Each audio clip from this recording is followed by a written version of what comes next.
Even today, the lasting image in my mind is of her standing over a slumped body. The blank expression on her face is in stark contrast to the rushing pool of blood that now reddens her once all-white Air Force Ones. The air is extra quiet now, just moments after the loudest noise I ever heard. It was like bang, bang, bang. I remember the first time I ever heard a noise like that. My daddy said, "Boy, you better duck down. You don't know where that noise is coming from." Well, Jesse's not my real daddy, but he's been here since I was 6 and now I'm 9. So after I heard the noise, I waited. I waited for what seemed to be an eternity before I went to the kitchen to find out what had happened. And as I entered the room, I felt something warm against the soles of my bare feet. And I noticed it was blood. It was then that I began to realize what had just happened. The sounds of that night still echo in my mind. "Man, you ain't nothing but a bitch," Mama called Daddy. "Well, I'll show you a..." Daddy slapped Mama. Bang! Mama shot Daddy. Bang! Daddy hit the floor. Bang!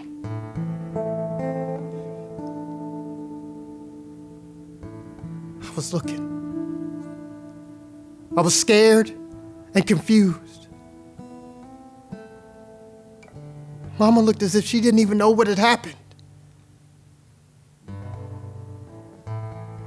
"Why, Mama?" But just then she turned, and I could see the fist-sized bruise over her swollen left cheek. I heard them fighting. They were always fighting. And then Mama would call Daddy a name, and then Daddy would call Mama a name, and then Mama would call Daddy another name, and he would slap her. She would cry and leave the room. Sometimes I would even cry with Mama. And then Jesse would come back with some lame-ass flowers and an even lamer apology. And she would always take him back.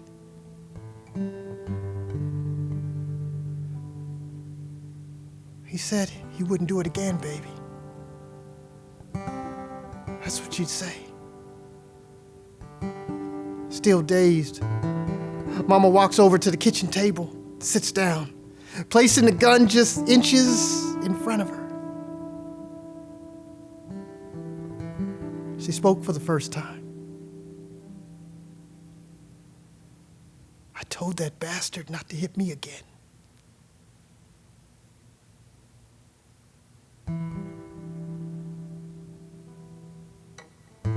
Mama begins to realize what had just happened.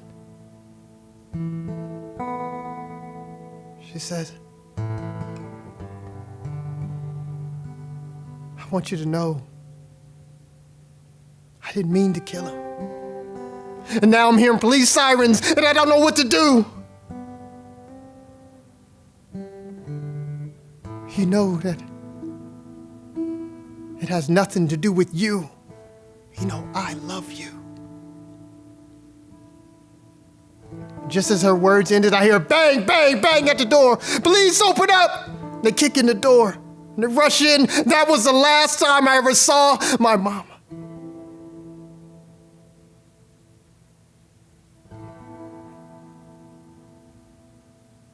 You know, they say if you don't know your history, you are doomed to repeat it. Now I know that's true. I didn't know that my mother dropped out of high school when she got pregnant at 16. I didn't know that my grandfather beat my grandmother for so long that she began to believe it was okay. I didn't know that family secrets could keep cycles of incest repeating themselves for generation after generation after generation. And I didn't know that even though my mother never laid a hand on my father, that her words could bruise him to the point of no return. Bang,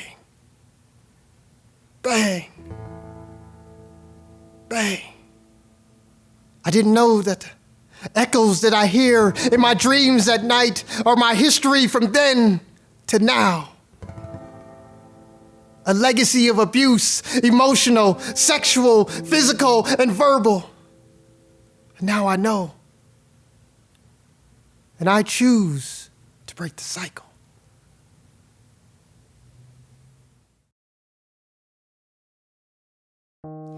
I remember when I could hear their laughter skipping through the summer heat, little feet prancing to an HAPPY beat. Yes, I remember. Sisters giggling, dancing, and brushing their hair, princesses in flower dresses, singing with flair. Daughters adorned with gleaming hazel eyes, dreaming mermaid dreams embraced by rainbow skies, and oh, how lovely 3- and 5-year-old eyes behold the world with such delight. These babes conceived from my flesh once held close to my breast. Yes, I remember. I remember them. Don't you remember them too? Don't you remember that disaster? The thief that snuck into our home and ripped away their laughter. Don't you remember? Because I remember. I remember how in an instant their precious eyes were tainted by that frightful sight, a nightmare coming to life, daddy raging wildly, punching holes in walls and doors, crushing mommy's body against their dresser drawers. And there I was again, trying to escape your hands. Don't you remember? How do you block out their screams? Daddy, stop! Daddy, stop! Don't you remember? Choking me, threatening to kill me, picking me up to hurl me. Our little girls with tears rushing down their cheeks, running away from the scene. Didn't you see? Didn't you hear? Don't you remember? I could not handle the terror in their eyes, or the fact that maybe the baby inside me could die. I went numb so the pain could subside, shut my eyes real tight. Could this really be our lives? Could these really be our daughters, trembling in fear, asking me those questions I do not want to hear? Mommy, when baby brother is born, will Daddy hurt him too? Do you see the image they now have of you? We were supposed to provide a loving home, build strong roots to nurture their souls, shelter their hearts when ours grew hard. But instead, we've imprisoned them in these bars. Just look around. Can't you see these bars? Just look around. Can't you see these bars? But I've had enough of building prisons. No longer will this be what our children inherit. No longer will the lies deceive me to believe that we cannot break free. This is not how love is meant to be. And I've had enough of building prisons. So I'm taking down these bars one by one by one. So please just listen. I'm done with the fighting. It's exhausting protecting the destruction of oppression, and shame will no longer lead me to depression. No. So, how much longer do we hide?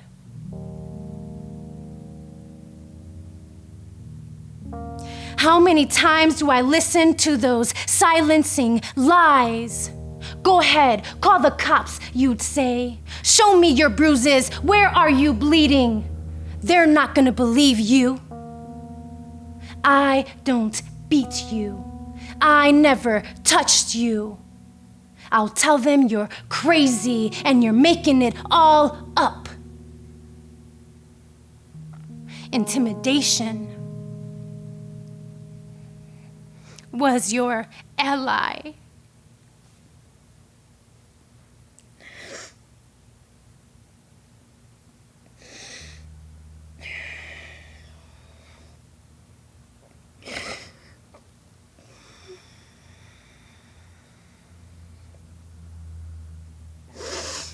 Intimidation was your ally. I was cornered by fear and I didn't know why. I felt defenseless and I kept asking, how could my husband just sit there and lie?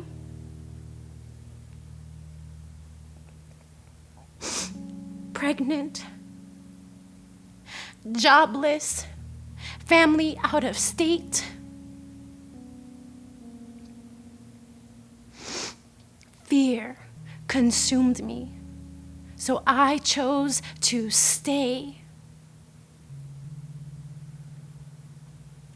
Even worse, I lived in a prison of silence. I ritually wore my happy face so that no one would notice. But then I remembered them, and this is what they were learning.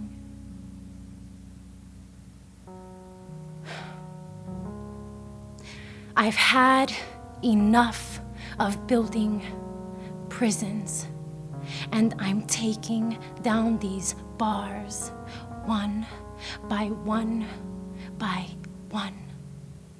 Violence will no longer hold us captive. I said violence will no longer hold us captive. This hopeless cycle is ceasing. Today I am speaking. I'm ending the zero return on my heart's investment. Hostility is not what my daughters will inherit. They will take no part in the works of hatred. Healing is what speaking will manifest into our future. Yes, this voice will begin to suture the wounds of my daughters, the wounds of all daughters, the survivors, the ones who could not be here. Silence is deadly. So today I speak and fear will retreat. No more bars of captivity. No more prisons detaining our daughters. No more fears silencing our mothers. No more princesses in flower dresses without defenses. I'm using my voice. This is my choice because someone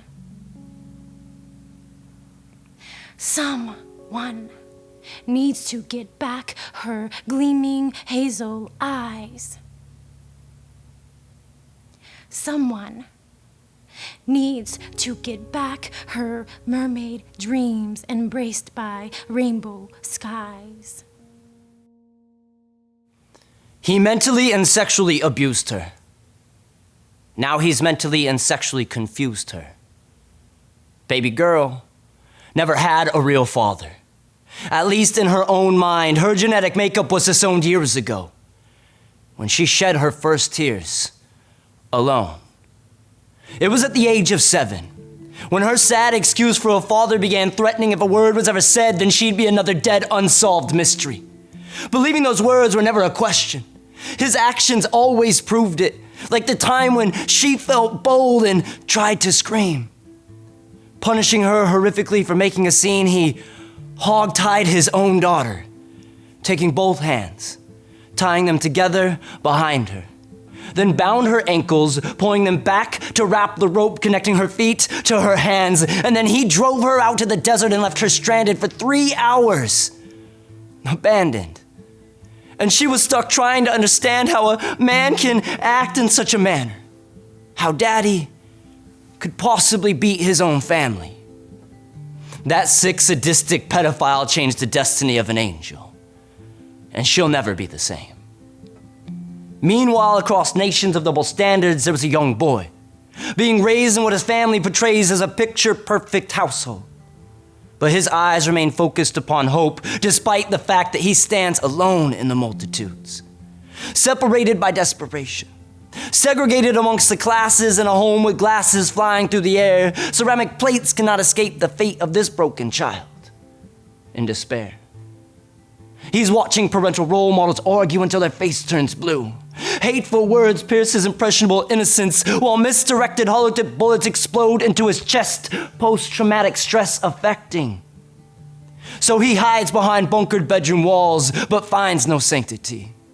Infected, this domestic virus breeds into disease. Please, listen to the stories of these children's tears. Listen to how we are debilitating our future by deep-seating fear. Just listen. Because if we don't listen, then for them, the beautiful colors of this earth become tainted with gray shades of depression and hate. Like the afterlife seems like a viable escape, like they have silenced voices, like people see ghosts before they see them, and nobody wants to feel invisible. So I am speaking out with hope, shining light upon the destruction of these paintings hidden on the blind side. I am showcasing the wayward lives, painfully rejected by society, comfortably willing to turn a blind eye. I am trying to ignite a spark of empathy, so maybe we can begin to realize this pain exists in too many of our children's lives, destined to be translated into adult relationships, since domestic violence is incapable of discrimination and prejudice. There is no immunity. However, it is within the darkness of our worst moments that we can place the try back in triumph by trying to remember that a baby in the chamber of its mother's womb is still exposed to pink light through permeable eyelids. It is proof there is light in darkness if we choose to see it, just like there are people who are willing to listen if we are willing to speak it. So don't be afraid to reach out and ask for help.